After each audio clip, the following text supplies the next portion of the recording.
there was one night journey where the Prophet ﷺ was taken, according to the majority of scholars, to Jerusalem, from Jerusalem to the 7th heaven, and then back to Jerusalem and back to Mecca. In another narration, some scholars like Ibn Kathir in the Tariq says he was taken to the 7th heaven, where he met the messengers, and each one was saying, who's this? And Jibreel would say, this is Muhammad ibn Abdullah. Was he sent? And then introduced. Then he went to Jerusalem and he offered prayer, leading all the prophets and messengers. Because if he led them in the first place, they wouldn't have asked, who is this? We just prayed behind you. Why would we ask? So this is an issue of dispute among historians and scholars. This is one night only. But then there were visions that the Prophet made this journey with the spirit, not with the body. So the night journey, Isra wal Mi'raj, was with the body and spirit. But the others were only by spirit, and he used to, after Fajr, tell them, I went and I saw people of hell being tormented over this and over that, of sins and blah, blah, blah. Okay. Allahumma salli wa sallim ala Muhammad. Now, having said that, we have to acknowledge that the most dangerous thing and one of the greatest sins is to show your eyes what they did not see. Referring to what? To dreams. Some people come out of goodwill and say, oh, Akhi, I saw you yesterday in a dream and it was very bad. Be careful, you have to watch out and you have to avoid the following sins. And the guy is terrified and maybe he benefits and he stops. And when you ask the brother, he says, no, I didn't see anything. I just made it up. I thought it would be a good reminder. This is haram. The Prophet ﷺ said it is one of the greatest lies to show your eyes what they did not see. And on the day of judgment, you will be punished to bring 2 straws of barley and to make a knot out of them, and you will not be able to do this. This is one form of punishment. So be careful of claiming that you've seen something which you did not see. Now the sun has risen. The moment the sun rises, the Prophet ﷺ leaves the masjid and enters upon his wives, all of them. Not the one he spent the night with. Each and every one of them, he visits them one by one. The first thing he begins with, as per the hadith, the miswak. He starts to clean his mouth. Then he goes in, offers salam, and asks about his wife. How are you? How was your night? Everything is fine. And he doesn't stay long. Only for a couple of minutes, just to feel that she is not neglected. Those who have another wife or a third wife, or the poor thing who has 4 wives, may Allah Azza wa Jal be in his service. People think that it is fun. No, it's not fun. It's a responsibility. It's a lot of headache. I've tried it for 25 years. It was good, fun, but it was a lot of headache, a lot of responsibility, a lot of fear. Ya Allah, did I do adil? I bought this one a perfume, and this one I have to buy another perfume, but there is 5 riyals difference. It's negligible. No, I have to stick the 5 riyals and give both something equivalent in this. It's a lot of headache. So the Prophet used to go to each one. When you have more than one wife, other wives accuse you of neglecting them.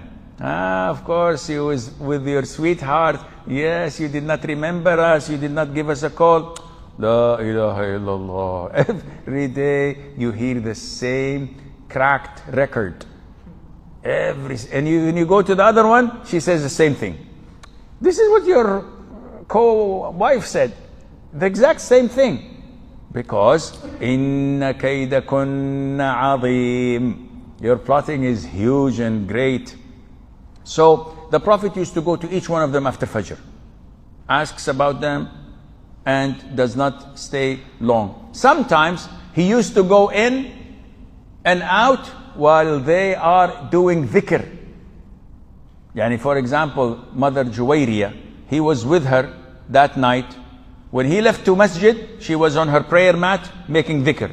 When he came after sunrise, he found her still making dhikr. What did he say? I have said 3 words or few words that are equivalent to the whole hour that you've said. And this is part of adhkar of morning. What are they? سبحانك اللهم وبحمدك عدد خلقك ورضا نفسك وزينة عرشك ومداد كلماتك 3 times. And this is to be said in the Fajr only, not in the evening. The most authentic opinion. So this, saying it in less than 40 seconds, 1 minute, is equivalent to her sitting for a whole hour doing dhikr until sunrise. Subhanallah. And how many of us memorize it or say it? You do the math. Then the Prophet ﷺ goes finally to the woman. He is at her day in her house, and he would ask, remember this is after Fajr, he would ask, do you have food? If they have food, he says, bring it. So he eats, alayhi salatu wassalam. And if they said, Wallahi, O Prophet of Allah, we don't have any food, nothing, the whole house is empty. Imagine you entering your house when it's empty, nothing in the refrigerator, nothing in the cupboards, nothing, not even dates. And this is the Prophet of Allah, alayhi salatu wasalam. So if they said we have nothing, what would he say? I am fasting. Khalas, yalla. The whole day, I am fasting. Then he used to go back to the masjid. So this break of half an hour of seeing his wives and greeting them, he used to go back to the masjid. And some of them was there sitting, some of them had to go to their farms, some of them had to go to the market. So he used to go back to the masjid. They used to chit-chat and speak. Don't expect the companions to be monks sitting in the masjid and just involved in dhikr and prayer beads and Allah, Allah, Allah, Allah, Allah, Allah, subhanallah, doing these Sufi things. No, they were humans like us. So they used to chit-chat and speak about the things they used to do before Islam. And sometimes they used to say really funny things. One of them would say, oh wallahi, when I was mushrik before Islam, I used to build my idol that I worship from dates. And I used to fix it and beautify it and put some honey on it. And I used to worship it heartedly. And whenever I got hungry, I looked right and left and ate it up. You are eating your God? So they used to laugh, and the Prophet hears them, alayhi salatu wasalam, and he smiles. And this shows you what? Don't be the religious police. We as parents, we sit home. Whatever happens from our kids, don't do this, don't do that, don't sit like this, don't, why are you laughing? No, it's inappropriate.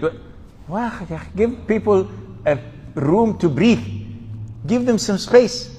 As long as they did not do haram, leave them. Now, many of us, if they heard people speak like this, said, hey, fear Allah, conceal your sins. Ya akhi, they're Muslims now. Their sins are all erased. It's different from someone who committed sins and then comes back out and brags and says, Wallah, I used to go to nightclubs and I used to date women, I used to do this. Woo! What are you doing? Conceal yourself. These are kafir, mushriks. They become Muslims. So they are praising Allah by guiding them. The Prophet did not say to them, shh, keep this secret. Don't tell anybody. No, it's okay. This is different from people coming out